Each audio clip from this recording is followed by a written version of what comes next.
உன் இனத்தை அவமதித்து ஒரு படத்தை எடுத்து உன் நாட்டிலே ஓட்டி காசு எடுத்துட்டு போயிட முடியும் நினைச்சு கிங்டம்னு ஒரு படத்தை எடுத்து வெளியிட்டிருக்காங்க. பல முறை இந்த மாதிரி வர படங்களுக்கு நாங்கள் மட்டுமே சண்டை போட்டு நிறுத்திருக்கோம்.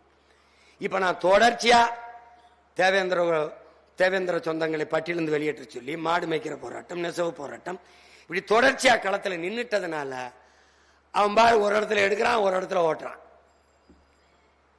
அப்ப என்ன துணிவு கேட்க நாதி இல்ல உனக்கு? உன் இனத்தின் வரலாற்றை அவன் தவறாக பதிவு செய்து காசு பண்ணிட முடியும்னு எப்படி துணிவு வருது? எப்படி துணிவு வருது? தமிழர்கள் தங்கம் கடத்துகிறார்கள், தமிழர்கள் போதைப் பொருள் கடத்துகிறார்கள் எடுக்கிற நீ அந்த தமிழர்களை ஈழத்தமிழர்களை அடிமைப்படுத்தி வச்சிருக்காருன்னு வரலாற்றை மாற்றி எடுக்கிற நீ உண்மையான வரலாற்றை எடுக்க முடியுமா? அப்ப சிங்களம் தமிழர்களை கொடுமைப்படுத்தல, சிங்களம் தமிழர்களை அடிமைப்படுத்தல, அதை சொல்ல உனக்கு துணிவில்லை.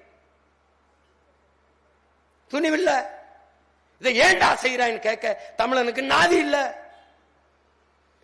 ஒரே நாள்ல 5 லட்சத்திற்கும் மேற்பட்ட மக்களை லால்பூர் சினிமாவோ பண்டாரநாயக்க ஒப்பந்தத்திலே ஒரே ராத்திரியில் குடியேற்றவர்களாக்கி நாடற்றவர்களாக்கி இந்த ஊர்ல இறக்கி விட்டு போன நாடா இந்தியா.